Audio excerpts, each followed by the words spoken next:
Hello, 7th grade.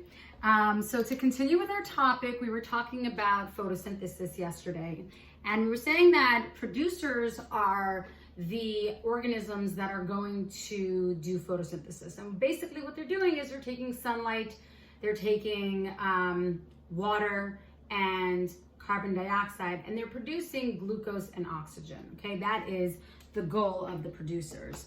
And so basically, we know that they'll take photons from the sun, and photons is a very high energy molecule that comes from the sun, plus CO2, which is carbon dioxide that comes from the air, and it's what other organisms are going to exhale, okay?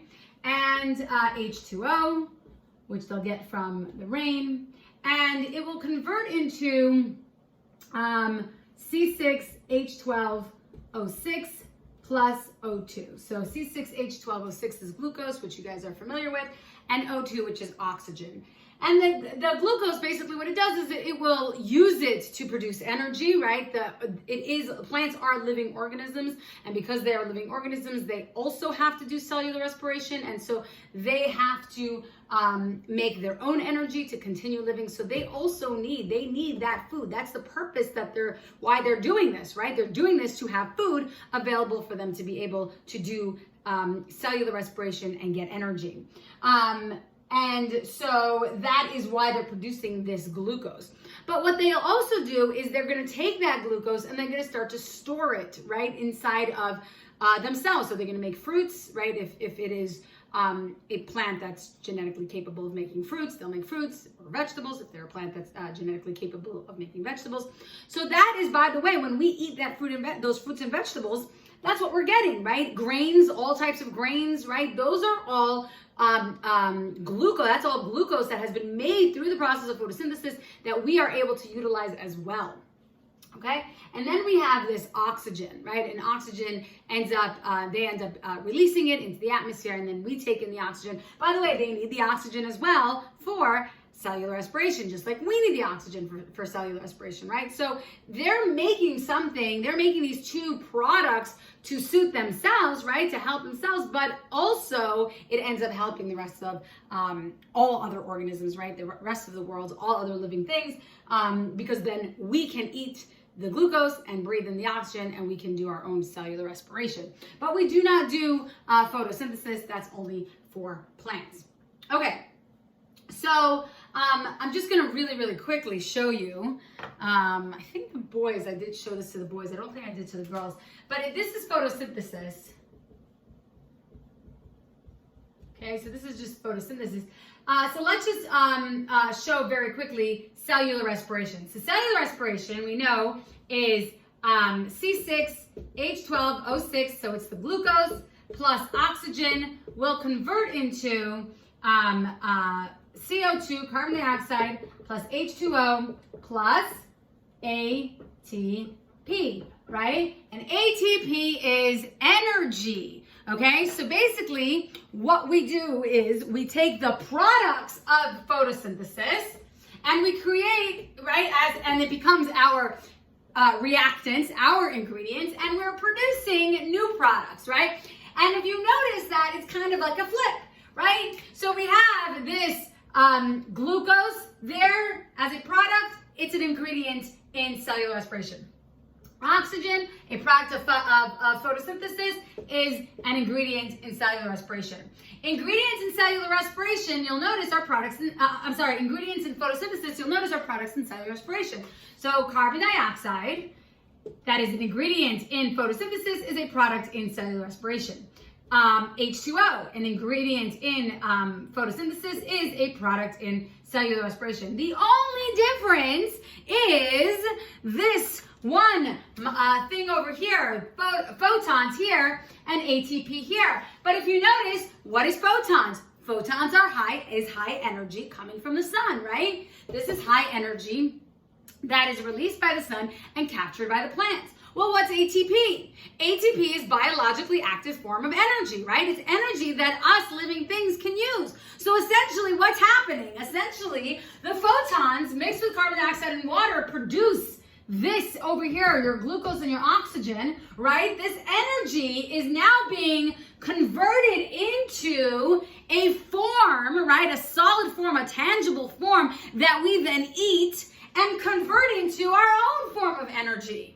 So essentially the energy that we end up using originated from the sun itself, right? And so that's like the mind-boggling craziness about this, is that here we are, do we even think about that, right? All this energy that we get from the food that we eat, where did it come from essentially? It came originally from the sun. And then through this process, taking this energy, mixing it with these other two ingredients, right? I mean, there's a very long, tedious process to it. It's not so simple. I mean, in this chemical equation, it seems like, oh, it's just so simple. But in our cells, we have mitochondria. The plants have what's called chloroplast and mitochondria. We're going to learn about that as well when we get to all the different organelles. And it's a process that goes, that happens within those organelles, and it's a tedious process that we're not going to get into. But just to understand, we take these photons with these other ingredients, turn it into a solid compound that we can then eat, we can ingest it, and then release that energy from it to produce energy that we can then use ourselves. Okay, so it's a mind-boggling, fascinating idea that this is basically everything that we eat. Basically, where does all that energy come from, right? All that energy essentially came from the sun itself. Okay, so we're just going to kind of move past this, and we're going to talk about consumers.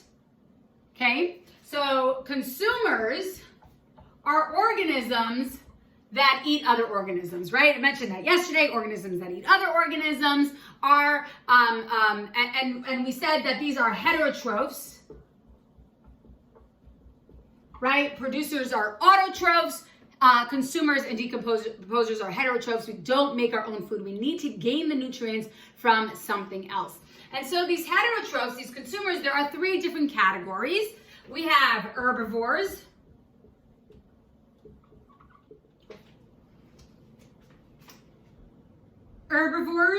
carnivores, and omnivores. Now, herbivores are organisms that eat plants, so they eat plants. Carnivores are organisms that eat animals, so these are like meat eaters. And then omnivores, they eat plants and animals. So just an example of each. An herbivore, something that eats plants, would be like a cow, right? Cows eat grass.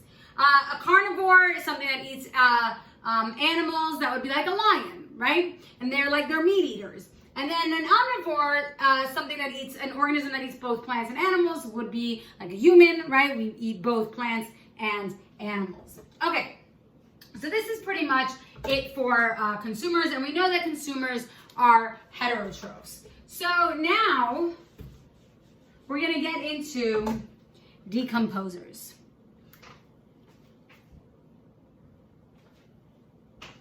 And so now we're going to get into decomposers. Decomposers, I'm having such a hard time with my phone because the storage keeps getting full and I have to stop the videos, which are annoying, and then I have to edit them. Okay, so if it seems a little choppy, you'll know why. Okay, so decomposers are organisms that are going to absorb the nutrients of dead organisms. And so when we talk about absorbing the nutrients of dead organisms, why is there a separate category for it? What exactly does this mean? So decomposers, an example of decomposers, or I'll give you two examples, would be bacteria and fungi. Now, there are many other examples, but you'll kind of get it, the idea of it from these two, because we know that these two they're generally, okay, so these are the types of organisms that are decomposers are generally microscopic, right, and unicellular. So what we know about them is that they're really, really small, okay? And so in order for them to get the food that they need to basically break down the food external to their own cells, okay? And what does that mean? If I had a big, huge piece of meat, okay? So I have this big, huge piece of meat. And on there I have this bacteria cell, okay? Now, obviously not to scale. I'm sure you all be very happy with a piece of meat this size. Not very happy with the bacteria that size on your meat. But basically, we know that if we wanted to eat the meat, right? We have a fork and knife. We cut it up into little chunks.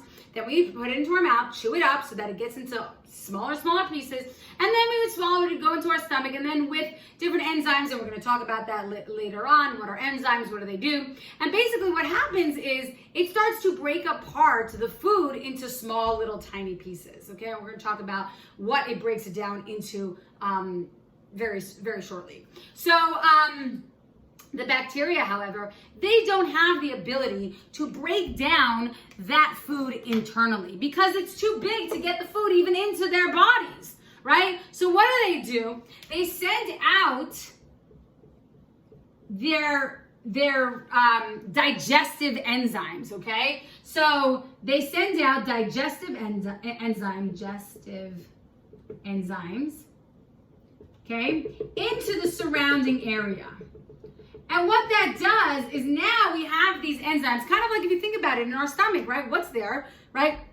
Acids and enzymes and all these things that what's going to do, it's going to break apart that food so that the food that we eat can be absorbed by our own cells. Our own cells are also microscopic. And so we need a system, we need a way for these big, huge nutrients that we're eating, right? A piece of meat that we're eating to be able to get into our cells, right? That protein, those carbohydrates, those fats, right? All those need to be able to get, I have the hiccups. All those need to be able to get into, hold on, let me get some water, into our cells. And so what does our bodies do? Our bodies are going to use the enzymes and the acids to break this down so that we can have small and small pieces so that our cells can absorb it. So what happens is, by the way, if you have a piece of meat and it's sitting on your table for a long time, what starts to happen to it? It starts to smell, starts to rot, starts to change colors, starts to disintegrate. Why is that happening? Well, it's because of these enzymes, right? It's because of these acids, right? They're toxic. They get into the meat. When you eat something that's rotten, eating those enzymes, you have loads and loads and loads of enzymes and acids and all that stuff there, that's what makes you sick, right? The meat gets rotted and broken apart because of those things now being injected into these foods, right? And eventually over time, that meat will disappear. If you leave that out on your table, and I don't know if you want to leave it out on the table for so long, but eventually it's going to completely disappear. Why? Because these enzymes that break down those nutrients, what happens is that now these, I'm going to do it in a different color, these nutrients that are now available, these small little pieces, these small little nutrients that are now available, the proteins, the fats, all those things are now going to be able to now come back into that bacterial cell. That bacteria can now absorb it because now they're these small little pieces and it can now absorb it into itself. So when we talk about decomposers, we talk about absorbing the nutrients of dead organisms, and they specifically are going to break down dead organisms. And the reason for that, by the way, is because living organisms can fight off the bacteria. Why? Because our immune system will see, oh, there's a foreign invader trying to take our nutrients from us. We're not going to let it happen. So what does it do is our immune system will keep those bacteria and all these other decomposers at bay. What happens when something dies? They don't have an immune system anymore. And so whatever system was keeping them from being able to decompose those organisms are not available anymore, and so therefore they're going to break down the dead organisms. All right, so I think we are pretty much at time, and tomorrow we are going to continue on with our next topic, which is going to be monomers and polymers. Have a good day.